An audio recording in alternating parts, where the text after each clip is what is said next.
Hello, America, and welcome to the Glenn Beck program and to The Blaze. This is the network that you are building. Tonight we want to look at something a little bit different, conspiracy theories that are now making the rounds on the internet about, of all things, the Sandy Hook murders. Videos claiming that the shootings didn't even happen or were just an elaborate hoax are getting millions of views on YouTube. This video has now 11 million views and it is growing.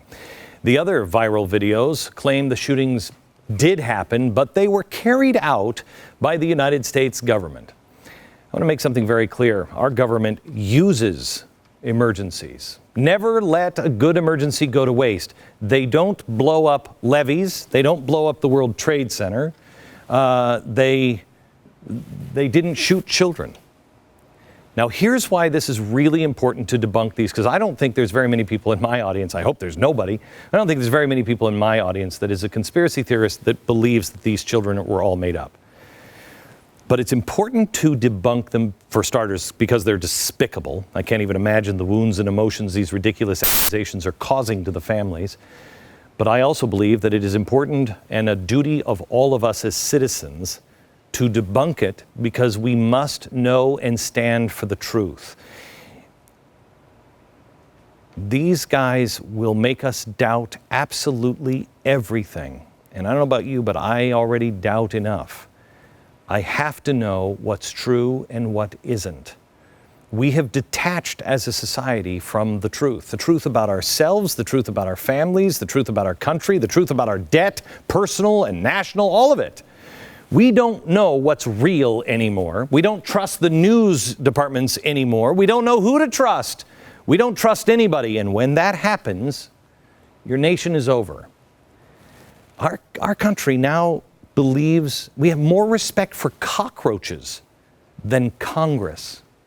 And every institutional are at all-time lows. The institution of the media, the institution of our courts, police, everything. And it all boils down to trust. It is a dangerous, dangerous road to head down. We have to have something to hold on to, something that is real.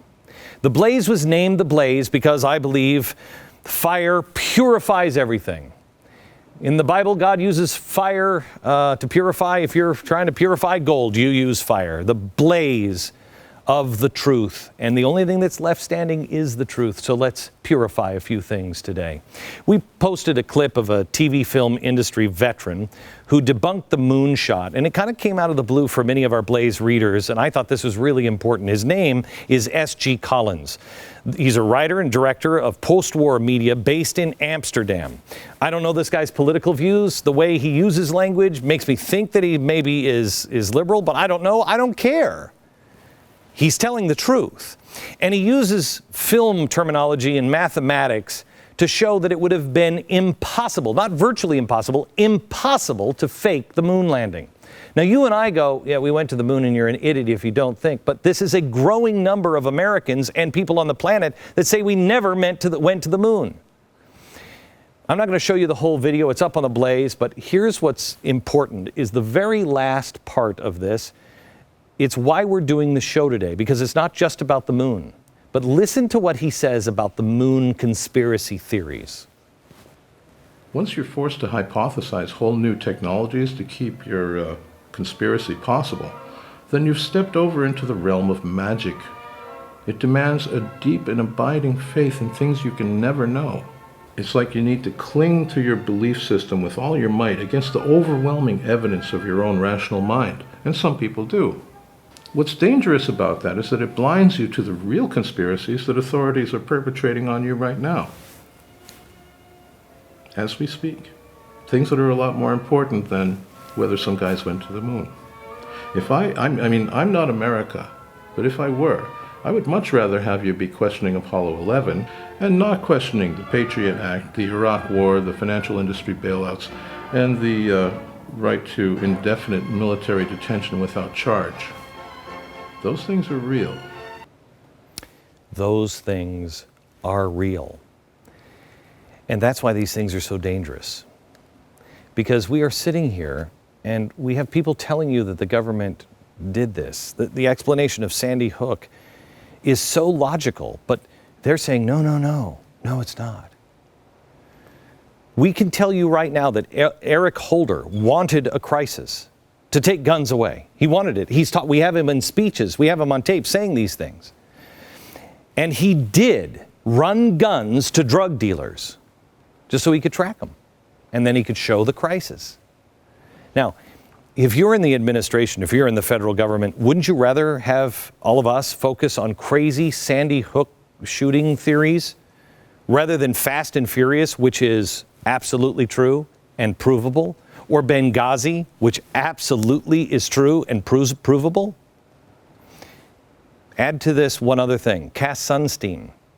He has written and has executed the orders to have his own people, the people in our government, infiltrate conspiracy organizations.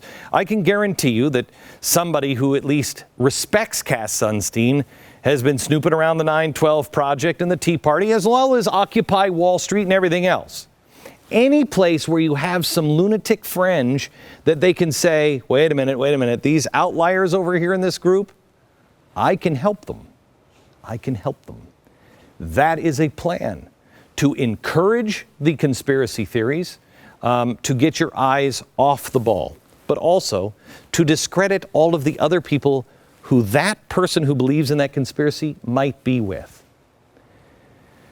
I don't like the conspiracy theories because they will come from my group or your group or somebody else's group or, the president's group, and they'll say things like, Bush blew up the levees. Okay, that discredits you. It discredits everybody you're standing with. It works to the advantage of those in power. So you have to pay attention to what is real. Tonight, with the help of The Blaze and the Mythbuster site Snopes, we debunk. Tomorrow night, the families that were directly affected by the shootings and these rumors. They'll be in this studio. Okay, all of these theories start with several bits and pieces of evidence, and they are seemingly contradictory statements of individuals.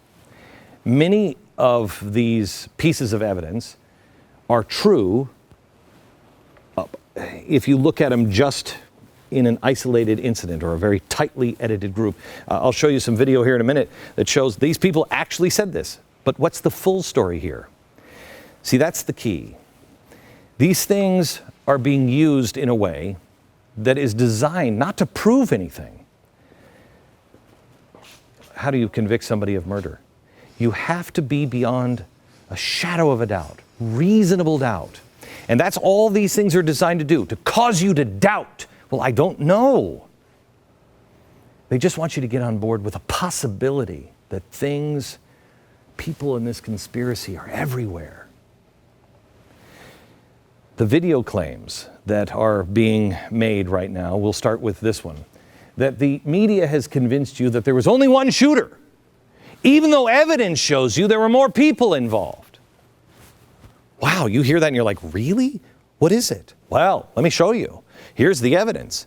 A man with a gun, wearing camouflage pants. He was detained in the nearby woods. Ooh, he was in the woods with a gun right there by the school? What was he doing there? CBS also reported a possible second shooter. Another man was cuffed and pinned to the sidewalk near the school, and a possible suspect vehicle was driven by another guy, and we know this because that was reported on the police radio. The Sandy Hook truthers claim that this guy was driving the getaway car for Lanza, the shooter. Okay, that's a lot of scary evidence, huh? Sounds scary. I don't know, maybe that is true. Let's look into it. First of all, it is true that there were people detained. May I ask you, were there people detained that weren't involved in the 9/11 bombings on 9/11? Yes. Yes, a lot of people were detained on 9/11, but only briefly. And in this case, all of them were released. They were determined to not have been involved. Yes! But were the police in on it? Here's the thing. In a scene as chaotic as this one, authorities have to act quickly. And in that process, they see anything that doesn't quite fit, You'll detain that person, question them, and if there's nothing there, you release them. That is exactly what you would demand your police department to do. On December 27th, the Newtown Bee reported that the mysterious man spotted in the woods was an off-duty tactical squad police officer from another town. But he was in the woods. Sounds suspicious, right? I mean, there was a shooting going on. How did this guy get into the woods? Why was he in the woods? Well, because that would be an escape route of somebody. And if you look at it, it looks like woods are all around this school. It's the only way you can approach it when the roads are all blocked off. The man cuffed and pinned outside the school was a parent of a Sandy Hook student just trying to get to the school to get his child. The suspect vehicle heard on the police radio. Aha! How are you going to debunk that one? It wasn't the getaway driver. Not a suspect. The car wasn't registered to Lanza. It had nothing to do with Lanza. The guy's name was heard on the police radio. Why? Because he was being pulled over for a traffic violation in another town, not anywhere near the vicinity of Sandy Hook. There is no basis, no evidence that even remotely suggests anyone but Adam Lanza contributed to this crime. But that doesn't stop people from giving you just a little bit of doubt. Next, the claim. Adam Lanza couldn't have used an AR-15 as the primary weapon because the AR-15 was found in the trunk of his car. I heard this one. I had to actually look this one up myself because I'm like, wait a minute, I heard that. I remember that. Okay, here's the evidence. Once again, the truthers play on early confusion and something that never happens, especially when there's confusion, something that happens fast. Reporters always get it right. So you're relying on confusion and incorrect reports, like the reported rifle being found in the trunk of the car. But here is the truth, the debunk. A few days after the shooting, it was cleared up by authorities, but they're in on it. Lanza brought 3 guns into the building, the AR-15 and 2 handguns. He left a fourth handgun or a weapon in the trunk of the car. It was a shotgun, not an AR-15. Therefore, the medical examiner was completely correct and consistent with the crime scene when he said the AR-15 was the primary weapon used because that's the one he brought in, not the shotgun. But the truthers ignore the story correction and leap to the conclusion that those who updated the information are also in on the cover-up. Oh my gosh. How many people have to be in on this thing? I mean, the sheer numbers of people that would be required to be involved in something like this and involved in the cover-up and on board and never breaking. The sheer number of people involved in this massacre and the cover-up is staggering. But not just anybody. I mean, you're talking about actors or whoever is involved. They have to live with the fact that they helped shooting children. I don't know if you can find that many Americans that could shoot kids and keep their mouth shut for that long, or know that the government was shooting kids and not say anything, or perpetrate one of the greatest crimes in American history and just be cool with it because, we got an agenda, and those were all actors. Nobody actually died. Are you out of your mind? To believe these things, you have to believe in magic. The vast numbers of people in on it is staggering. And there's always a problem when somebody says, that's not reasonable, that's not true. And then that person is fingered as being in on it too. Here's the next claim. The chief medical examiner was in on it because he made this disturbing sounding comment at and about the crime scene. Listen to this. You can control the situation depending on your photographer. So he's admitting there are photographers there, and he's controlling what the situation looks like, depending on the photographer. Oh boy, here's one that's involved in the cover-up, and he almost blew it. I hope they don't blow his car up or something, because he's about to crack. The evidence, the clip. That's the real examiner, and they're right about that. Now let's debunk it a little bit, because it sounds like something sinister is going on, unless it's taken out of context. Here is the full clip. Watch. There is a time and a place for up close and personal in the grieving process. But to accomplish this, we felt it would be best to do it this way, and you can sort of you can control the situation depending on your photographer. Can I ask you, have you ever seen a dead body? Have you ever had to identify a dead body? I was asked to by the coroner. I was in my early teenage years. My mother had died, and it was me, my sister, and my aunt. We were the ones that had to identify the body. And my aunt said, "You two are not going in. I will do it." What this man is explaining is how he can lessen the devastation of parents and loved ones who have to identify their dead, bloody children by using photographs. If you know the photographer, you can take a picture where you're not seeing the blood all over, and the kids' mangled bodies don't have to be seen by loved ones. That's what he's saying. He's caring for the victims' families, the exact opposite of what he's being portrayed as saying. It's despicable. Next claim, crisis actors are being used by the government. Crisis actors, what is that? Well, how could a grieving parent be smiling at a time like this? This claim is based solely on speculation and blatant deception designed to make you think there are no actual dead children or any victims whatsoever, that the whole thing is staged, and this is a total hoax. And the evidence, 2 extremely brief video clips as the backbone of the crisis actor theory. First one, Lynn McDonald's interview with Anderson Cooper. Look at her. Look at her. She's smiling. And the other one, a press conference from Robbie Parker, both of whom lost children in the massacre. Both clips capture them appearing to be smiling and having a good time, and that can't be done by anybody unless you actually listen. Here's the first clip. Lynn McDonald, mom of 7-year-old victim Grace McDonald. According to the official story, these people just had their daughter shot to death a few days ago. Listen, I know you might not want to ask these kind of questions, but look at it. Look at it. Take a good, hard look at it. Does this sit right with you? It doesn't. Does that feel right to you? Look at that. Ghost, you're not hearing her. But let me go to the second clip, and then we'll come back. This one is Robbie Parker. Robbie Parker's daughter was killed, 6-year-old Emily Parker. We have a member of the Parker family going to be here tomorrow.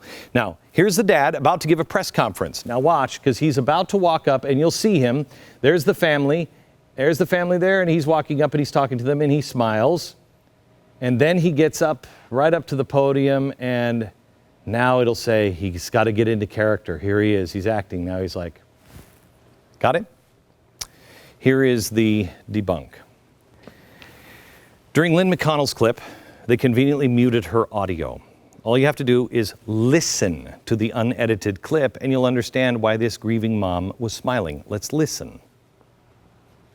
You know, every morning the backpack was packed the night before and ready to get on the bus in the morning and head off to school. We would blow kisses every morning to each other. And I remember that morning putting her on the bus. She had a habit of blowing kisses, but then she'd give me a big little liver lip like, But then I knew she was so happy to go off and get there. So okay. I've seen interviews, I've participated in interviews like this, where you can talk about something extraordinarily sensitive and you can be all upset, and then you can also start to remember the good times and the things you love about your precious little girl or whoever has just passed away. And so you smile. And they turn this into evidence that she's not really a grieving parent. It's beyond reprehensible. The other clip shows the dad who is just mere moments away from telling the entire nation about his little girl who has just been violently murdered. This one is in front of a whole bunch of cameras. If you've never done a press conference, you have no idea what it's like. So dad comes up and he's talking and he's smiling, and he probably thinks, okay, I'm ready for this. I'm ready for this. But then you have the reality of standing in front of a sea of reporters, and you now have to talk about your daughter being killed. Not about how great it was when we put them up with sandwiches and she used to blow me kisses. No. You're talking to reporters about what happened. I don't know about you, but I have many times had to pause, not to get into character, but try to stop the rush of emotions. A man walks up to the podium to imply he's faking it because he smiled for a moment. I can guarantee you. He walked up to that podium. He's like, okay, I can handle this. I'm going to be okay. And then it dawns on him exactly what his next words have to be. It's beyond reprehensible. And based on no evidence other than conspiracy theorists that believe you're not allowed to ever smile for any reason at any time in the aftermath of a tragedy. Next claim, making a claim that the case is all just nothing but crisis actors. That's what these are, crisis actors. The evidence? There have already been numerous connections between families of Sandy Hook members and the crisis acting team. Really? Really? Because we looked, and nowhere can we find any of those connections. Nowhere. So let's debunk it, shall we? The Crisis Actors Organization is a real company. What do? They go around from city to city and they help first responders in fake scenarios, train for emergency situations. You've seen them before. They'll come to your town and there will be a train that's derailed. And so these actors are like, I'm breathing in whatever it is on that train. That's what this organization does. Now, the conspiracy theorists don't provide any actual names of actors who work for this crisis acting corporation who are actually connected with Sandy Hook or the Sandy Hook massacre in any way. None whatsoever. Isn't the burden of proof on them to provide the link? And yet not one shred of evidence has been presented. Not one. They just say it. They're crisis actors. You know that's happened. And if you think that's crazy, I thought we lived in a country where you're innocent until proven guilty. We're automatically having people condemn these families who have a right to face their accuser after some sort of evidence is surrendered. It's not surprising, considering that the website that is pushing this theory is known for its quality theories, such as Adolf Hitler and Walt Disney weren't even real. They were played by Teddy Roosevelt's son. Next claim. Victim Emil Parker is not really dead. Evidence? Oh, you don't even want to see this evidence. She was in a picture taken with President Obama after the shootings. Okay, let's go on the debunk of this one, shall we? Here are the children in the photograph. These are the children, the Parker children, those three girls. And they're the three girls plus this strange, mysterious boy. No, nope. Please remove the non-Parker children, shall we? There they are. Those are the Parker children. Wait a minute, there were three girls over there. Who are these two? Non-direct family members. They're not in the primary family. These are cousins, okay? So now who are these two girls? Because I don't see the little girl. I'm led to believe that this little girl is this girl. Not. It's a cousin. It's a cousin. This little girl has grown a little since this picture has taken. There she is. And this girl, who is younger, this is Emily. She's the one that was killed. She looks too young here. That's not her. Yes, just like she looks too young. That's an older picture. But wait a minute. Emily's wearing the same dress. Oh, I know that never happens in any family where the younger sibling gets the hand-me-downs. Oh man, busted. Can I ask you, how stupid do you have to be to believe that somebody that is in a conspiracy this wide, this far-reaching, this good that nobody knows that this was all a hoax?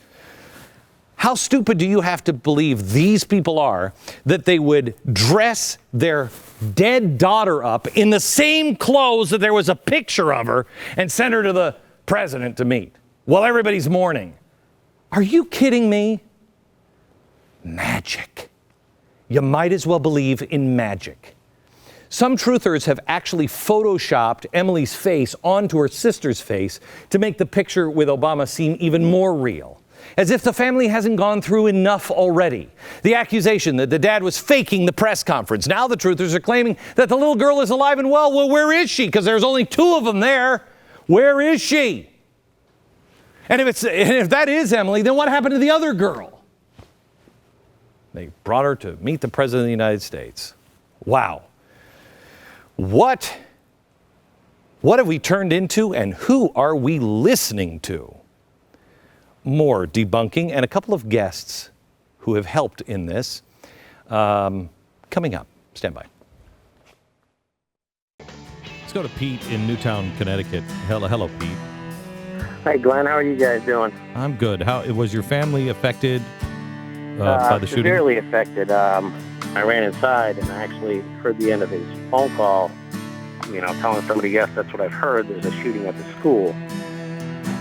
Immediately, my heart started pounding. My fingertips started to hurt because my heart was pounding so much. And I was fortunate because my son's class, due to his location in the school, was about the second class out, and I saw him right away within 7 minutes of being on scene.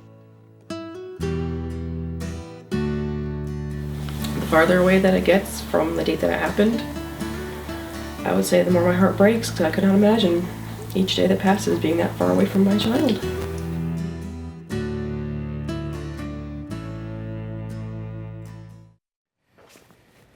It baffles me that these claims can be believed by anyone. We were just talking about it on the floor here. But just the people who are doing this, I think they actually believe it. They're just so far down on the crazy train of life that nothing is real to them anymore. Next claim, what appears to be an amazing coincidence, FEMA offered a course in planning for the needs of children in disasters on the very same day the Sandy Hook murders occurred. Ho, ho, ho, ho. FEMA's involved. The motive, isn't made really entirely clear, but it appears they want you to believe that FEMA knew this event was coming and they were already there because the course, FEMA's in on it, and they were there because they're in on the planning of it. Okay. The evidence that they present, FEMA offered a class. Let's debunk this one. The very same class is regularly offered in many different areas, including 6 different times and 6 different dates during November and December in Connecticut. Small state, lots of meetings with FEMA. No mass shootings happen on any of the other days. That's what somebody says who is in on it. Next, the claim. Web searches prove the massacre was a hoax because they show information about the massacre that was posted on the internet prior to the murders. The evidence, screenshots, various websites, charity funds, stories allegedly posted earlier than the date of the shooting. Debunk that one. Okay, we will. Our Blaze reports, it includes the expert analysis from the top web geeks who can explain all this. I want to tell you, I read about it today and I didn't really understand it. I'm not going to stand here and try to explain it to you. You just have to know how the internet works. Maybe you do. Go to the website at theblaze.com and look at the evidence. Read it yourself. It's just the way the internet works. Next, the claim. 20-year-old autistic psycho, huh? No gun history. Boy, he's pretty accurate against these frantic kids. Evidence, they take his lack of gun experience and launch into speculation that he was too good of a shot. Let's debunk this. Most of the kids were not likely or able to comprehend what was even happening. You're trapped. You're in a small, confined classroom. You're freaking out. What do? You freeze. Not exactly difficult targets, is it? The conspiracy people can't seem to understand how someone who doesn't have gun experience also could hit so many targets. I know. It's not like, you can just go buy a video game and do this all day and get very good. We had Lieutenant Colonel Dave Grossman on the program. He explained how video games are making people much more accurate shooters in Kentucky. We've talked about it before. This guy, when he was a teen at the time, stole a pistol from a neighbor. First time he ever actually held an actual gun. He went to a school, fired 10 shots, 8 different targets, 3 of them right in the head, 5 of them in the upper torso. How did he do that? He's never picked up a gun before. Yeah, you're in on it, and so was he. Either that or video games accomplished what the military was trying to do in World War II and Vietnam, and they found that most soldiers had a very hard time pulling the trigger on another human being. That's why we stopped the bullseye training. They went for human targets that fall down when you hit them. It's conditioned response. It's made to make killing a lot easier. Video games do exactly the same thing at 1,000 times much more proficient rate. They condition people to expect rewards when they hit a target. Hit a target, hit the target, hit the target. Giving all of these factors and the fact that Adam Lanza was a gamer, the accuracy is not really surprising at all.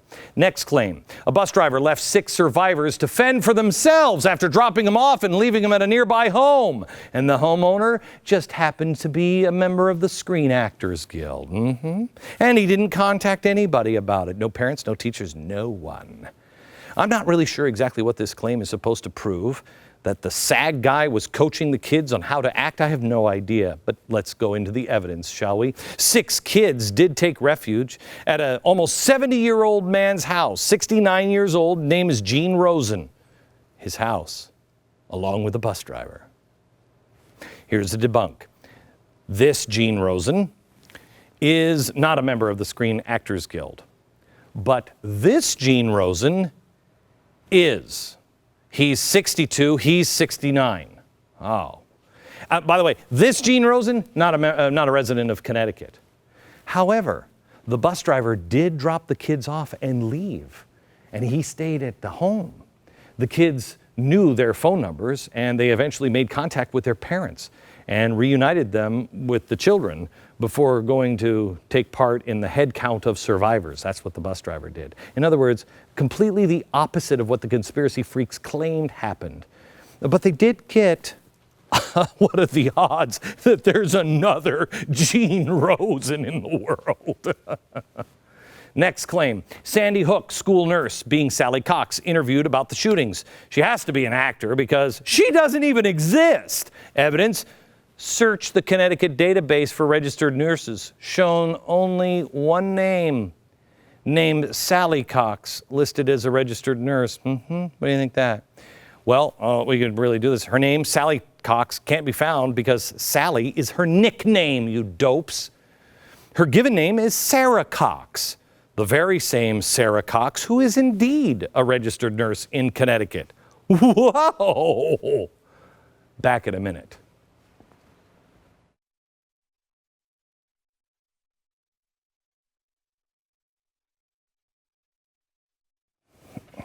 We have Billy Hollowell, he is the faith editor at The Blaze, and Alex Seitzwald, he is the political reporter from Salon.com. And I have to tell you before we start, thank you for being on the program. Thank you for having me. You work, and I'm not going to accuse you, I'm not asking you to answer for it, but your own organization has called me a conspiracy theorist for a long time. And I have done these kinds of shows on the World Trade Center, on New Orleans, on FEMA camps, you name it, because I think it's really important. I can guarantee you, it won't necessarily be your site, but it'll be somebody else that will take this out of context and again claim that I am somehow or another part of this conspiracy. And I have the people who are part of this conspiracy and getting this story out also saying I'm part of it. So how does somebody reasonable who doesn't believe in these conspiracies get the message out? No, I'm not a conspiracy theorist. How do you win against conspiracy theories? Any idea? Well, I mean, I think you got to start with the facts, right? And right. We're looking at Sandy Hook today, and there are no facts to support the conspiracy theorists out there. All the facts are on the other side, and I think just getting that message out, letting people know what's really going on here is the best place to start. We've always had moon. people didn't believe we didn't go to the moon. But when I was at CNN, I remember saying that number is going to grow. I think it was at 7%. It's now at 13 or 14%. Why are these things growing? Well, there's general skepticism in a lot of different arenas. People are skeptical of the media, skeptical of the government, and that's a healthy thing, right? You want to have a healthy level of skepticism, but it crosses a certain line. And there's other areas of society too that sort of feed into this. The reality culture, right? It sort of changes people's perceptions of what they think is happening. Then you have citizen journalism, which is another great thing. But if it's used the wrong way, things can really go off the rails and spread virally, which is what we're seeing here. Yeah, and I mean, I think for a long time the media was a gatekeeper that could effectively keep this stuff from going mainstream. But now with the internet, which has done wonderful things and democratized information, you also get a dark side, which means that there's no longer anyone making sure that the facts are right, and you can put Would either of you agree with or suggest that we had a gatekeeper, or you just accept that this is part of it, and we have to be a better educated, self-educated society? Regulate or educate? Certainly don't regulate. I mean, there's no role of the government to be telling the media what it can and can't publish. Or the citizen journalist. You're going to have, if you have something as free as the internet, you're going to have these problems. And that's the wonderful thing about the internet, and and we should embrace that and encourage that. But the solution to that is to bring true facts, bring real education to the people. So why don't you think the media does that? I mean, there's a lot of these conspiracy theorists that the media is now holding up and making famous. I think the fear that some outlets have is that if we cover this, now we're making it a bigger story. We were just talking about this before. You make it a huge story, and then now it's a story and it sort of wasn't before. In the case of Sandy Hook, it became so big. I mean, it had 11 million views within 2 weeks. I think the majority of those were within the first few days. So it had to be addressed, and the media really needed to come out and do that. Now, unfortunately, only CNN, The Blaze, and some viral outlets, actually, like the Huffington Post and some of the online outlets. You're here because you wrote a great article on it at Salon. Thank you. So there's that factor, I think. And I also think that some of these mainstream outlets are not as tuned into the viral news media like Salon is or like The Blaze is. And so they've sort of missed the boat on some of this. You know, I collect old books and history, and I love this. This is Minutes of the Committee and the First Commission for Detecting Conspiracies, 1776, 1778. These are the records of the letters and everything of the conspiracies that were happening during the American Revolution. Some of them are real, some of them aren't, and they had to go and find them, track them down, and then deal with them. And what I found in reading these books is there wasn't regulation. They didn't ever suggest regulation. They didn't even arrest these people. They said if you were part of the other side, they would say, we're in a war and you're going to have to move. We'll pay for your move, but you're going to have to move over there because you're poisoning our society.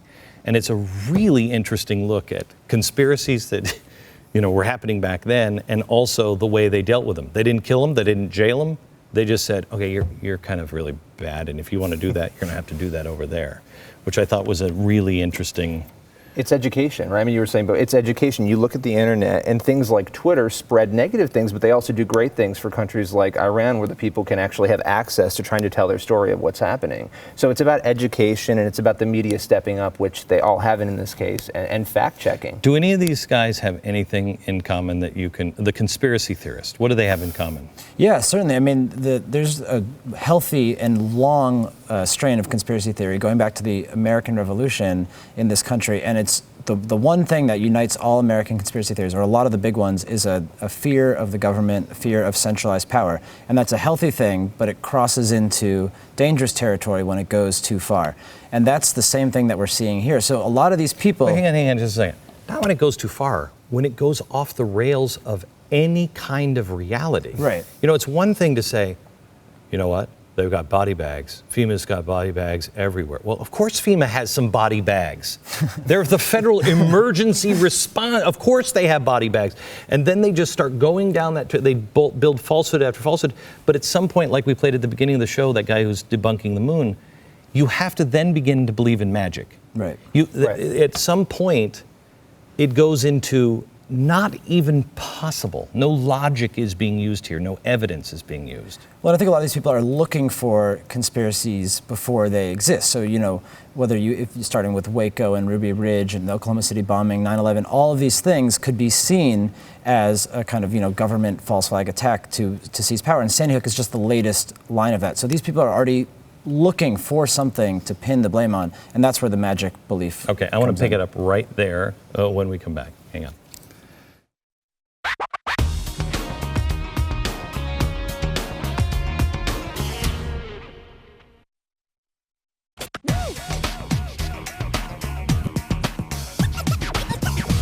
Okay, so I want to pick it up where we were talking about what do everybody have in common, and you talked about they all have in common that there's a hostile government that wants to take over all control. That is not a conspiracy as much as it is a reality. I mean, even if you go back to the founders, all I can think of is Andrew Jackson, but not Andrew Jackson, Hamilton. Hamilton he said, after we won the war, he said, let's go back, let's appoint him king, and let's go back, and he was like, no, small government. So Andrew Jackson, or not Andrew Jackson, but Hamilton and Jefferson, opposite ends of the scale. The same thing is happening still today. We still do have those people who believe in almost anarchy and almost a king. So it's that is there. Where does it go? What is the sign of reasonable skepticism to say, okay, it's reasonable to question these things. For instance, Fast and Furious, they did it. That's what they did. So where is the reason? How do you know the difference between fact and fiction? Well, you ask the questions, right? You don't just ask them, you try to find the answers. And so what's happened here is they've asked unreasonable questions and they haven't tried to find the answers in these videos. And these conspiracy theorists have sort of floated these ideas and expected people to take them as fact rather than investigate them. Whereas a journalist would investigate it and try to get to the bottom of it. Yeah, absolutely. And I think, it's totally fair to criticize the president for pushing gun control legislation, signing executive orders if you disagree with that. Mm-hmm. But to question the motives and to suggest that, well, this means that the government must have been involved in this shooting, which perpetrated this, that's... But do you believe also that, for instance, Rahm Emanuel said before the president ever took office, you don't want to waste a good emergency. Right. I think and it's not a conspiracy, I think the only thing that happened here was he has his ideas of what gun control should be. They saw this. They were genuinely grieved at, human beings and loss of life, especially children. But they also said, go, right now, seize the opportunity. There was a window. There's a window. And that's not a conspiracy. That's just effective movement in government for what you happen to believe. I think the right would do the same thing.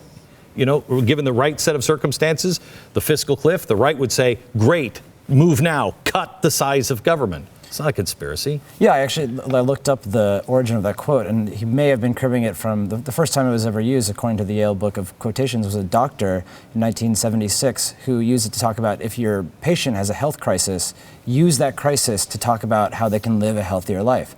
So all I see here is that politicians are responding to problems that are brought to light by a tragedy like this. This happens after 9/11, we dealt with terrorism. After Hurricane Katrina, we dealt with the levees and what can we do to make our cities more prepared for natural disasters. So these politicians think that gun control is a solution that will save lives, so they see this opportunity and they are... Is there a tipping point to where you get to enough people that think that Bush blew up the levees in the World Trade Center and Obama has killed a bunch of children? Is there a tipping point in our society where we just can't stand anymore because we just believe the worst in each other? I think we're there. I think we're sort of there. To a degree here, having to have this discussion, we're there. We're at that point now, I would argue. We're at least at the place to put the brakes on. Right. I'm a little more optimistic. After you talked about Gene Rosen, I got hundreds of loving, wonderful emails from people, and that really we get it too from faith. Both sides on this. Okay, back in a minute. Thank you. Thanks. On tomorrow's program, family members of children that were lost or were there, and also a teacher that witnessed the whole thing. You decide if they're actors or not tomorrow. From Dallas, Texas. Good night, America.